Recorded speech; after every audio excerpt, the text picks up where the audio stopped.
Hello friends, अभी हम बात करने वाले हैं एमएस एक्सेल के अंदर सेल्स डेटा एनालिसिस में।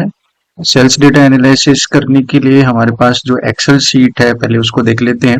ये एक्सेल शीट है, इसमें हमारे पास जो फील्ड्स बने हुए हैं सबसे पहले है order ID, order date, region, sales person, product category, product name, quantity, unit price और टोटल सेल्स। ये हमारी एक्सेल फाइल्स के अंदर सेल्स का डेटा है और इस डेटा को हम अलग अलग लेवल पर फॉर्मूला बेस्ड एनालाइज करेंगे। हमारा जो एनालाइज करना है मतलब इसमें अलग अलग तरह की क्वेरीज होंगी जिनको हमको सॉल्व करना है और जितनी भी क्वेरीज हम सॉल्व करने वाले हैं ये सभी फॉर्मूला बेस्ड हैं। ठीक है, इसकी जो प्रॉब्लम्स हैं या जो क्वेरीज हैं या जो क्वेश्चन जिनको हमको सॉल्व करना है उसको मैंने 3 लेवल में डिवाइड किया हुआ है। सबसे पहले बेसिक ऑपरेशन, सेकंड आता है आपका इंटरमीडिएट लेवल क्वेश्चंस और थर्ड आपके रहेंगे आपके एडवांस लेवल क्वेश्चन या डैश लेवल क्वेश्चंस रहेंगे। डैशबोर्ड जो हम बनाते हैं उस लेवल के क्वेश्चन इसमें मिलेंगे। ठीक है, वन बाय वन हम यहाँ पर सॉल्व कर लेंगे। सबसे पहले हम यहाँ पर देखेंगे कि आपको टोटल सेल्स को एनालाइज करना है। ठीक है, तो टोटल सेल्स को एनालाइज करेंगे, उसके बाद हम रीजन वाइज एनालाइज करेंगे। उसी हिसाब से हम यहाँ पर आपका सेल्स पर्सन के अकॉर्डिंग, फिर प्रोडक्ट कैटेगरी के अकॉर्डिंग और प्रोडक्ट एनालाइज करेंगे। ठीक है, ये आपके बेसिक लेवल के क्वेश्चन हैं। ठीक है, तो सबसे पहले हम यहाँ पर देख लेते हैं टोटल सेल्स को एनालाइज करना है। टोटल सेल्स को एनालाइज करने में सबसे पहला जो क्वेश्चन है हमारा पर वो है आपका टोटल सेल्स अमाउंट आपको निकालना है यहाँ पर। ठीक है, टोटल सेल्स अमाउंट निकालना है मतलब हमारी जो एक्सेल शीट है इस एक्सेल शीट में जो टोटल सेल्स वाला कॉलम है इसका हमको सम करना है। ठीक है, तो सम करना है तो यहाँ पर जो फॉर्मूला लगेगा सम लगेगा, सम ऑफ टोटल सेल्स, मतलब जो टोटल सेल्स है उस टोटल सेल्स का हमको क्या करना है, सम करना है। ठीक है, ये फॉर्मूला यहाँ पर मैंने लिख रखा है कि यहाँ पर कौन सा फॉर्मूला अप्लाई करना है आपके लिए।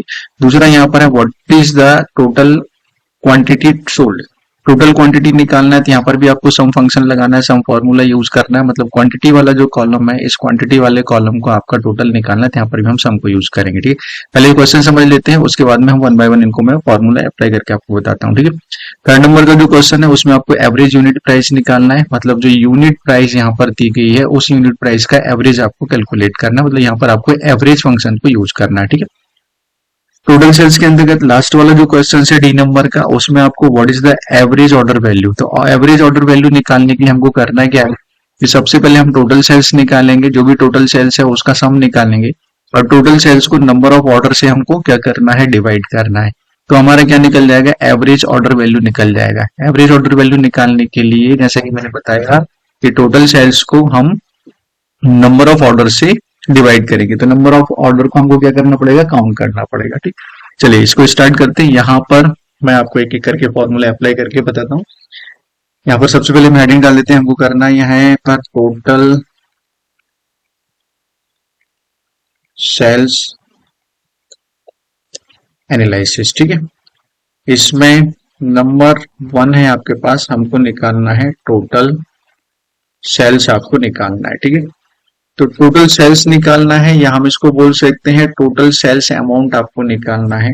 तो टोटल सेल्स अमाउंट निकालने के लिए जैसा कि मैंने आपको बताया कि आपको यहाँ पर सम करना है टोटल सेल्स का। ठीक है, तो सम करने के लिए हम यहाँ पर कौन सा फंक्शन यूज करेंगे, सम फंक्शन यूज करेंगे और जो टोटल सेल्स वाला कॉलम है उस टोटल सेल्स वाले कॉलम को आप इस तरीके से इसके अंदर अप्लाई करेंगे तो यहाँ पर आपका सम ऑफ टोटल सेल्स निकल जाएगा। ठीक है, मतलब पहले वाले क्वेश्चन का आंसर आपका सम ऑफ टोटल सेल्स आ गया। इसी तरीके से बी नंबर का जो क्वेश्चन है, बी नंबर के क्वेश्चन में आपका what is the total amount sold, total quantity sold, sorry. तो जिस तरीके से आपने अमाउंट का टोटल निकाला है उसी तरीके से आपको टोटल क्वांटिटी सोल्ड निकालना है। मतलब यहाँ पर भी आपको सम फंक्शन को यूज करना है और जो क्वांटिटी है उस क्वांटिटी पर आपको सम फॉर्मूला अप्लाई करना है तो यहाँ पर आपका निकल जाएगा टोटल क्वांटिटी सोल्ड आपका निकल जाएगा। ठीक है, थर्ड नंबर का जो क्वेश्चन है इसमें आपको एवरेज यूनिट प्राइस निकालना है। तो एवरेज यूनिट प्राइस निकालने के लिए बहुत ही आसान है, जिस तरीके से आपने सम अप्लाई किया उसी तरीके से आप जो यूनिट प्राइस है उस पर एवरेज फंक्शन यूज करेंगे। तो आप यहाँ पर लिखेंगे एवरेज और एवरेज के अंदर आपको क्या निकालना है, यूनिट प्राइस का एवरेज निकालना है। तो यूनिट प्राइस को आप इसके अंदर डालेंगे तो ये आपका एवरेज यूनिट प्राइस निकल आएगा। ठीक, लास्ट वाला जो क्वेश्चन है इसमें आपको एवरेज ऑर्डर वैल्यू कैलकुलेट करना है। तो एवरेज ऑर्डर वैल्यू के लिए मैंने आपको बता ही दिया है कि आपको करना क्या है। एवरेज ऑर्डर वैल्यू निकालने के लिए सबसे पहले हम निकालेंगे यहाँ पर सम ऑफ टोटल सेल्स। तो टोटल सेल्स जो भी है उस टोटल सेल्स का आपने सम निकाल लिया, इस सम को हमको डिवाइड करना है नंबर ऑफ ऑर्डर से। तो नंबर ऑफ ऑर्डर निकालना है मतलब आपको क्या करना पड़ेगा, यहाँ पर काउंट करना है और काउंट किसको करना है, आपको ऑर्डर को काउंट करना है, मतलब यहाँ पर हम ऑर्डर आईडी ले सकते हैं। ठीक है, तो जो ऑर्डर आईडी है उस ऑर्डर आईडी को आप यहाँ पर लेंगे, इससे हम डिवाइड करेंगे, तो आप देखेंगे यहाँ पर आपका जो निकलेगा वो एवरेज ऑर्डर वैल्यू यहाँ पर निकल जाएगी। ठीक है, अगर आपको लगता है कि हमारे जो ऑर्डर्स आईडी है या नंबर ऑर्डर्स हैं वो डुप्लीकेट हो सकते हैं, तो आप क्या कर सकते हो, यहाँ पर यूनिक को अप्लाई कर सकते हो। मतलब काउंट के अंदर आप यहाँ पर यूनिक लिख दीजिए, तो यूनिक क्या करेगा कि जो ऑर्डर आईडी है उनको यूनिक निकालेगा, मतलब उनकी डुप्लीकेसी को हटा देगा, और फिर उनको काउंट करेगा, और काउंट करने के बाद में सम ऑफ टोटल सेल्स है उसको डिवाइड करेगा।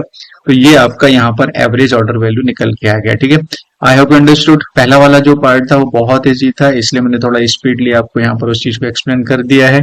ठीक है, इसको थोड़ा सा हम डेकोरेट कर देते हैं ताकि आपको ये चीज समझ में आ जाए बहुत अच्छे से। ठीक।